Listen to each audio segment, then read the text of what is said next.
On y va? On y va, c'est parti. Alors, bonjour Gilles. Bonjour Estelle. Alors, très rapidement, est-ce que tu peux me faire un topo, mais très rapidement, c'est pour les psychologues pour qu'ils comprennent ce que c'est la maladie de Randy-Osler. Qu'est-ce que c'est Randy-Osler au quotidien? Alors, la maladie de Rodiosler, c'est une maladie qui concerne environ une personne sur 6 000 en France. Euh, c'est une maladie qui est une dérégulation de l'angiogénèse. Hein, l'angiogénèse est freinée à l'âge adulte. Et dans le cas du Rodiosler, eh bien, cette création d'angiomes perdure. Et donc ça induit de la fragilité au niveau vasculaire. Alors il y a deux caractéristiques essentielles de symptômes essentiels. Il y a une dilatation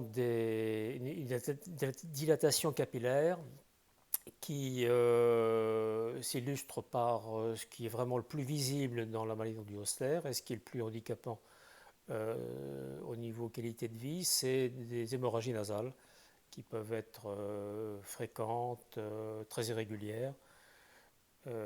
Et puis le deuxième retentissement qui est important, bien qu'invisible, ce sont des malformations artério-veineuses. Donc c'est une communication entre le réseau des artères et le réseau des veines qui peut se créer des complications pulmonaires, digestives ou cérébrales. D'accord. Alors, est-ce que. Donc, on saigne beaucoup, ça par contre, il faut qu'on le dise. Tu peux saigner énormément, donc c'est épuisant aussi. Donc, Bon, beaucoup de malades qui saignent beaucoup sont à des états d'anémie. C'est-à-dire que les hémorragies sont tellement fréquentes que le malade vit euh,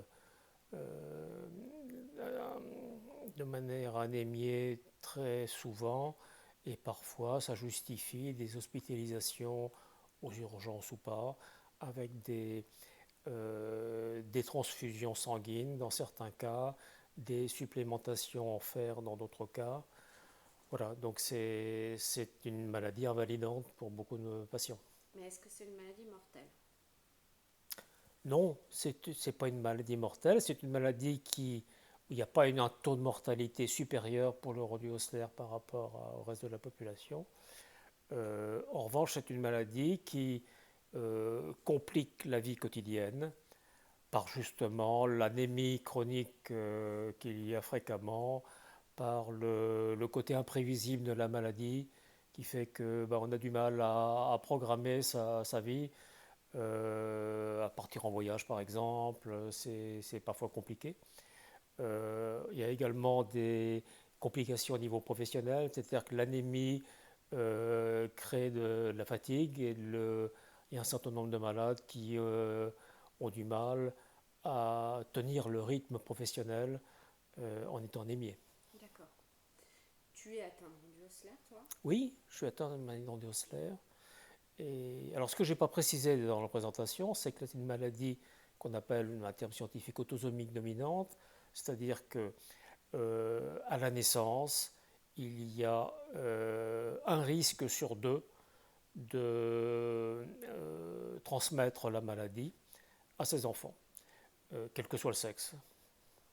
Donc, toi, tu en es atteint de la maladie. Oui, Tu es atteint de la maladie. 7 chances sur 2, donc. ce risque sur deux. Se dirige 7 chances. Ce risque sur 2. Oh là là. Euh, Tu l'as transmis à tes enfants, cette Oui, maladie? alors moi, tout mon environnement familial respecte cette proportion d'un sur deux. Ma maman avait une sœur qui n'a pas été atteinte, ma maman l'avait. Mon frère, moi je suis atteint, mon frère ne l'est pas. J'ai deux enfants, j'ai un fils qui est sain et une fille qui est atteinte. Alors, sachant que la maladie était dans ta famille, est-ce que tu as eu des doutes avant d'avoir des enfants? Est-ce que tu t'es posé des questions pour avoir des enfants? Non, Non, ça n'a jamais été un frein. On s'est jamais dit, ma femme et moi, est-ce qu'on va faire des enfants, quoi, pour parler clairement. Euh, le... C'est une maladie avec. J'ai vécu dans le cadre familial avec cette maladie. Euh, je sais qu'elle se gère, c'est parfois compliqué, mais elle se gère et ça ne m'est jamais venu à l'esprit de me dire je ne vais pas faire d'enfant pour ne pas transmettre, pour ne pas risquer de transmettre la maladie. Pourtant, tu l'as transmise. Oui. Et est-ce que là, à ce moment-là, tu as vécu ce qu'on pourrait dire être de la culpabilité?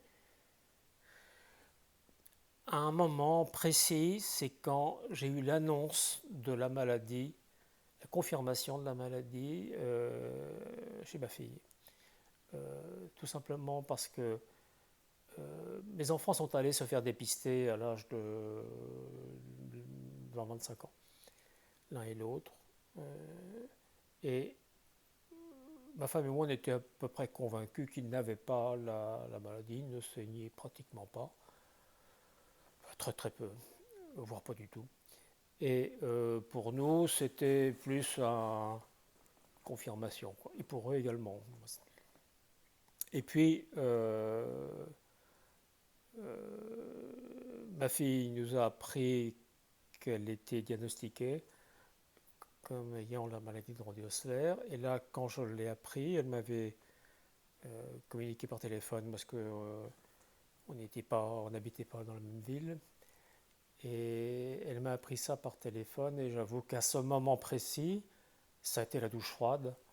J'ai eu beaucoup de mal à encaisser cette nouvelle. J'ai une sorte de révolte en fait. J'ai tout de suite fondu en larmes en saignant du nez énormément. C'était un moment de rejet, quoi, très fort. Et passer ce moment de c'est plus de colère en fait que de peut-être que de culpabilité. Et à ce moment-là, bon, quand la situation s'est calmée quelques minutes après, j'ai repris contact avec ma fille et elle m'a dit à ce moment-là cette phrase que j'ai encore en mémoire. Elle m'a dit ben, si tu te sens coupable, ça veut dire que tu ne souhaites pas que je sois sur Terre, quoi. Et cette phrase-là m'a beaucoup marqué parce que bien évidemment c'est pas le cas et je me suis dit qu'il fallait prendre le dessus et que ça sert à rien d'en vouloir à la terre entière. Je savais qu'il y avait un risque sur deux, mais je sais aussi que la maladie se gère et qu'il faut la regarder en face, cette maladie, et puis être prise en charge, se surveiller, et la vie continue. Est-ce que tu crois que ce, comment dirons-nous, c'était ta colère, elle était liée à quoi en fait? J'ai pas de réponse. C'était quoi qui se passait dans ta tête quand ça s'est passé? C'était je sais pas, une sorte de rejet. Enfin, quand je t'entends, j'ai l'impression que c'était un peu comme si tu étais en train de te dire que tu devais dire adieu à ta fille qui était pas malade, quoi. C'est ça, la colère? Oui, et je me disais, bah, je lui ai transmis ma saloperie, quoi, de maladie, quoi. Bon. Et que je sais que ça crée des complications dans sa vie quotidienne, et ben, je lui passais le témoin, quoi. Donc, c'est c'est pas c'est une nouvelle déstabilisante quand même d'apprendre ça. Et comme je te le disais, je suis un peu tombé de l'arbre, quoi, clairement, quoi. Ouais, tu t'y attendais pas. Tu t'y attendais pas ou tu voulais pas t'y attendre? Tu saurais pas dire. sans doute des deux. Sans doute des deux. Je- Dans ces moments-là, on a toujours tendance à croire ce qu'on veut bien croire, quoi. Et sans doute que j'aurais certainement, bien sûr, préféré qu'elle ne soit pas atteinte, ma fille. Mais je voulais certainement aussi, effectivement, j'aurais préféré qu'elle ne le soit pas. Et que voilà, bon, c'est le cap est passé. Ce sentiment un peu de révolte, il a duré en fait, il a été assez bref, hein. Il a duré sur l'instant de l'annonce et après, on a pris le dessus. Et puis avec ma fille et moi, on en parle maintenant, je dirais, de manière sereine, sans tabou. Et je ne suis pas là à me morfondre en me disant tous les matins que j'ai transmis la maladie à ma fille, quoi. Bon, c'est Mais est-ce que tu n'as pas transformé ça en une certaine responsabilité vis-à-vis d'elle en la conseillant, par exemple, par rapport à la maladie? Est-ce que finalement, bon, ok, elle est là, mais maintenant je peux l'aider à traverser. oui, Est-ce que ça t'a aidé à passer la culpabilité? L'aider à. Enfin, je sais pas, je dis ça.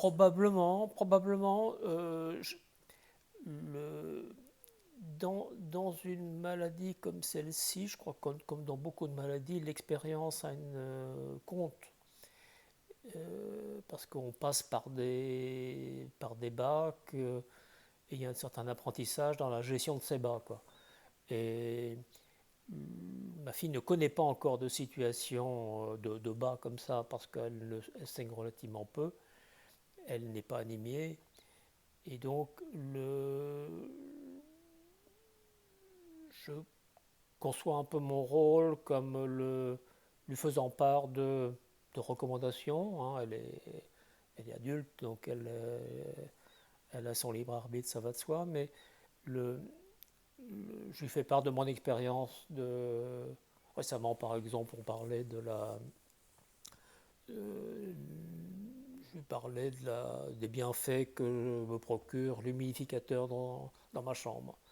Bon, ou de telles applications huileuses dans les fosses nasales. Bon, c'est des petites choses comme ça dont on peut parler et qu'elle ne pensait pas.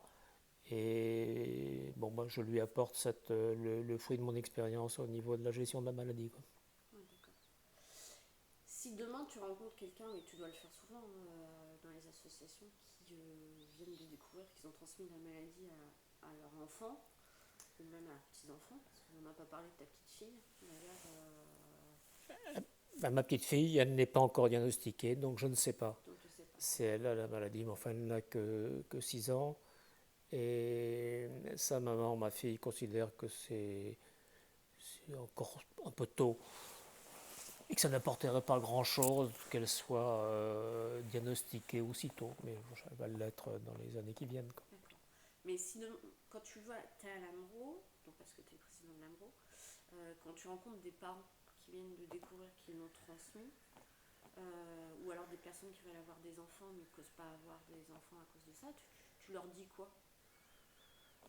Ou alors tu leur dirais quoi si tu rencontrais ces personnes-là? Moi, je conseille toujours de, d'en parler. D'en parler, pourquoi pas pour se flageller, hein, mais c'est pour que des mesures de surveillance et de prise en charge soient mises en œuvre, euh, et qu'il vaut toujours mieux regarder la maladie en face. Je répète, c'est une maladie qui se gère, parfois difficilement certes, mais qui se gère. Et mieux vaut regarder la situation en face plutôt que de se mettre la tête dans le sable. Donc je conseille toujours, et surtout particulièrement pour les jeunes femmes en âge de procréer, ça me paraît très important euh, qu'on regarde les choses en face et que l'on soit suivi correctement. Il y a des centres de compétences maintenant qui existent en France, il y a un réseau quand même, un maillage suffisamment étoffé, une quinzaine de centres spécialisés en France. Il y a des gens un corps médical qui maîtrise la maladie, et qui peut suivre correctement les patients. Donc j'encourage beaucoup ce qu'on regarde en face et que les gens soient suivis, quoi. D'accord. Je voulais te poser. La parole, c'est quelque chose de très important, toi, à ton sens, pour casser. Enfin, qu'est-ce que tu penses de la parole pour casser la culpabilité? Bien sûr, la-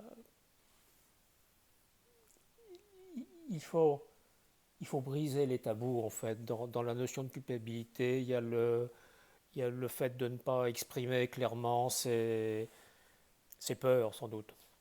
Et je pense que rien ne vaut les paroles. C'est un sujet au sein de l'association qu'on évoque assez peu, hein, la culpabilité.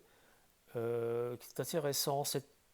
On en parle un peu plus maintenant que la loi impose que les patients atteints d'une maladie génétique en parlent à leurs parentèles pouvant être concernés. Et enfin, outre ces aspects juridiques, je crois que c'est important d'en parler, de ne pas être dans le déni par rapport à ça. C'est pas en se mettant de la tête dans le sable qu'on résout le problème.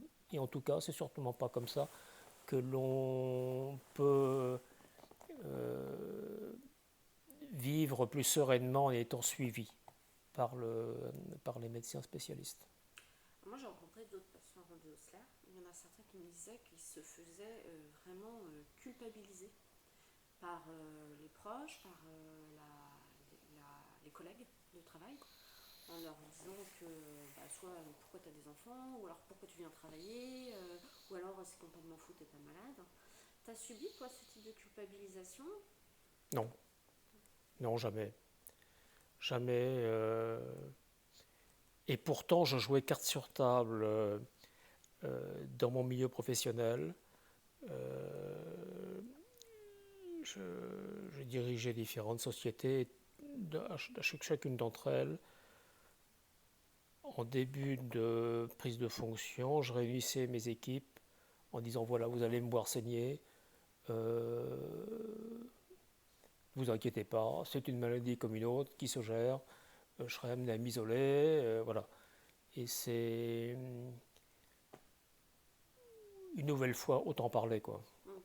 Autant parler, c'est pas en enfouissant un sac qu'on résout les problèmes. Comme. D'accord. Qu'est-ce que je voulais te demander d'autre? Touc, touc, touc, touc. Ben, je crois qu'on a tout vu. Culpabilité du travail, culpabilité par rapport à la transmission, la culpabilité de ne pas avoir su. Toi, tu as su très vite parce que dans ta famille, Alors, tu avais... moi, je savais que j'avais la maladie de Rodiosler parce que je saigne depuis l'adolescence. Et mon frère ne saignait pas du tout. Je savais que je l'avais. J'ai été diagnostiqué officiellement sur le tard, j'avais peut-être 35 ans, quelque chose comme ça. Et bon, ça a été je dirais que l'officialisation, j'allais dire un peu administrative, comme mais ça ne, je savais très bien que j'avais cette maladie de par les symptômes que j'avais. Voilà, donc ça n'a pas, ça a été officiellement tard, mais je le savais depuis très longtemps, quoi. D'accord, d'accord, d'accord. Est-ce que j'ai oublié de te parler de quelque chose? Je réfléchis sur toutes les culpabilités. Si, j'aimerais qu'on vienne sur deux choses qu'on avait déjà évoquées. Est-ce que tu... Quelle serait la place du conjoint dans la gestion de cette culpabilité? Alors, le conjoint a un rôle vraiment fondamental pour euh, atténuer le choc de de la culpabilité ou de la colère, comme je l'évoquais tout à l'heure quand je l'ai appris dans mon cas pour ma fille. Euh, il faut que le conjoint qui est sain, euh, c'est important qu'il aide et qu'on trouve de la compréhension. Je connais des patients, par exemple, des malades, pour lesquels le conjoint est dans une forme de déni ou dans une forme de reproche. Ah bah oui, tu es toujours malade, etc. Bon. Et ce, les radiosolaires qui ont ça, qui ont un conjoint, je dirais, non compréhensif, c'est certainement beaucoup plus compliqué à vivre et de cheminer avec sa famille et avec des enfants à qui on a transmis la maladie. Euh, le fait d'être deux à supporter ça, je dirais le poids de la transmission, c'est beaucoup plus facile, quoi. Et ça aide la, la gestion de l'information d'enfants malades est plus facile quand on est deux que quand on est tout seul avec le fardeau de la culpabilité ou de la colère, quoi. Alors, tu m'avais parlé de déni la dernière fois. Tu le mettais au niveau de la culpabilité. Tu n'es pas le seul à l'avoir fait. Il y a une autre personne qui a parlé du déni dans la culpabilité en disant que c'était sa première phase. C'est-à-dire que avant de se sentir coupable, elle faisait comme si ça n'existait pas complètement. Là, je pense que tu ne l'avais pas, ça. Tu Non, n'étais pas dans le déni. non. Mais est-ce que dans l'association, tu rencontres beaucoup de personnes qui sont dans le déni avant de réaliser qu'ils sont vraiment malades et avant la culpabilité? Est-ce que ce ne serait pas avant la culpabilité, le déni? Alors, il y en a, oui, il y en a. Je ne sais pas s'il y en a beaucoup, mais je connais, oui, effectivement, des personnes qui sont dans le déni, qui refusent de regarder leur maladie en face, à tel point que c'est des personnes qui refusent d'être suivies, d'avoir même une prise de sang, hein. Et, et j'ai même le cas, par exemple, d'une personne qui a transmis la maladie à sa fille, et sa fille se fait suivre, mais lui, le père, refuse, est dans le déni le plus absolu. Et je trouve ça dommage. Mais par rapport à la maladie, je dis toujours, faut rester humble et